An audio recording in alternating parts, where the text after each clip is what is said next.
Hello guys, कैसे हैं आप सब। हमारे चैनल टेक्निकल छवि में आपका स्वागत है। गाइस, आज के टाइम पर वन प्लस किसी तारीफ का मोहताज नहीं है और इस एपिसोड में हम इसी बात को डिस्कस करेंगे कि कैसे वन प्लस ने पहले से मौजूद दो दिग्गज कंपनियां यानी कि सैमसंग और एप्पल को टक्कर देकर सिर्फ 3 सालों के अंदर 40% मार्केट शेयर अपने नाम कर लिया। अगले एपिसोड में हम बात करेंगे कि कैसे 10 साल पहले शुरू हुई ये कंपनी अपने सक्सेस के सबसे ऊंचे मकाम पर पहुंचने के बाद डाउनफॉल का शिकार कैसे हो गई।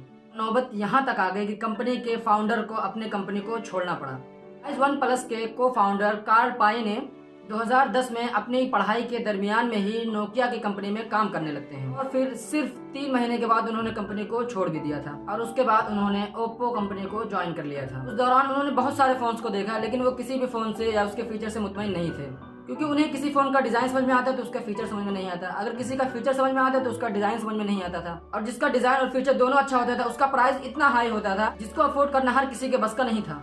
इन्हीं सब चीजों को देखने के बाद कार्ल पाई ने एक ऐसा स्मार्टफोन बनाने का सोचा जो कि डिजाइन और फीचर के साथ साथ अफोर्डेबल प्राइस में भी अवेलेबल हो, ताकि वो लोग जिनका बजट कम भी हो वो भी एक प्रीमियम फोन इस्तेमाल कर सकें। कार्ल पाई अपनी इसी आइडिया के साथ ओप्पो कंपनी को भी छोड़ देते हैं और अपने एक दोस्त पीटी लाओ के साथ मिलकर एक कंपनी बिल्ड करते हैं। इसका नाम रखा वन प्लस। उसका मतलब ये था कि अपने सारे कॉम्पिटिटर से एक कदम आगे, क्योंकि उसके नाम से ही जाहिर होता है। गाइस, शुरू में इस कंपनी में सिर्फ 5 एम्प्लॉयज थे और उनका अपना ऑफिस भी नहीं था, जिसकी वजह से ये पांचों लोग अपने प्रोजेक्ट से रिलेटेड किसी भी डिस्कशन के लिए एक कैफे में इकट्ठा हुआ करते थे। और कार्ल पाई के पांचों एम्प्लॉयज के पास भी एप्पल का फोन था, और इसी वजह से कार्ल पाई ने उन मेन रीजन को बहुत जल्दी ही समझ लिया कि लोग क्यों एंड्रॉइड फोन को इस्तेमाल नहीं करना चाहते। उन्होंने देखा कि एंड्रॉइड के पुअर बिल्ड क्वालिटी और सिक्योरिटी रीजन की वजह से यूजर्स काफी परेशान हैं। इसकी वजह से एंड्रॉइड यूजर को वो एक्सपीरियंस नहीं मिल पा रहा था जो कि एप्पल प्रोवाइड करा रहा था, और इसी वजह से लोग आईफोन के महंगे होने के बावजूद भी उसको प्रेफर करते थे। लेकिन फिर कार्ल पाई ने सोचा कि उन लोगों का क्या होगा जो एप्पल को अफोर्ड नहीं कर सकते। इन्हीं सब रीजन की वजह से कार्ल पाई ने एक बेहद ही खूबसूरत डिजाइन और सस्ते में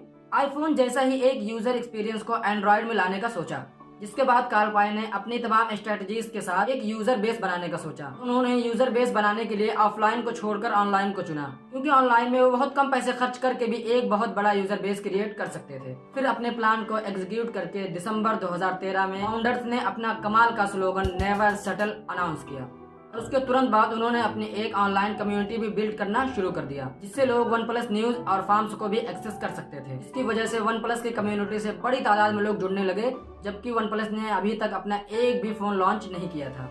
और फिर आता है 23 अप्रैल 2014 का दिन, जब वन प्लस ने अपना पहला phone one plus one launch कर दिया। कंपनी ने स्टार्टिंग में सिर्फ 1000 यूनिट्स ही तैयार कराए थे, क्योंकि उन्हें ऐसा लगता था कि नई कंपनी है तो फोन ज्यादा सेल नहीं होंगे। लेकिन मार्केट में उसकी इतनी डिमांड बढ़ गई कि कंपनी ने सिर्फ 1 साल में 10 लाख फोन सेल करके एक रिकॉर्ड बना दिया। और इस रिकॉर्ड को बनाने के लिए कंपनी ने 2 बहुत ही कमाल के मार्केटिंग कैंपेनिंग अपनाई थी, और वो ये थी कि कंपनी ने लोगों से कहा कि आप वन प्लस के फोन को तभी खरीद सकते हैं जब आपको आपके किसी दोस्त या आप किसी रिश्तेदार ने रेफर किया हो। और दूसरी कंपेन का नाम था स्मैश द पास्ट, यानी कि आप अपना पुराना फोन तोड़िए, उसका वीडियो बनाइए और वीडियो बनाकर सोशल मीडिया पर अपलोड करिए। इसके बदले में हम आपको एक ब्रांडेड वन प्लस वन का नया स्मार्टफोन सिर्फ $1 में देंगे।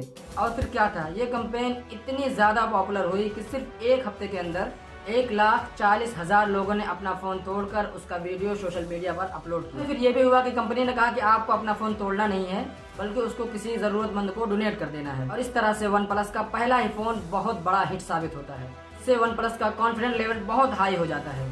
जस्ट इसी के बाद शुरू होता है वन प्लस का डाउनफॉल। इसको हम अगली वीडियो में डिस्कस करेंगे। गाइस, इस वीडियो में बस इतना ही। अगर वीडियो पसंद आई हो तो वीडियो को लाइक और चैनल को सब्सक्राइब जरूर करें।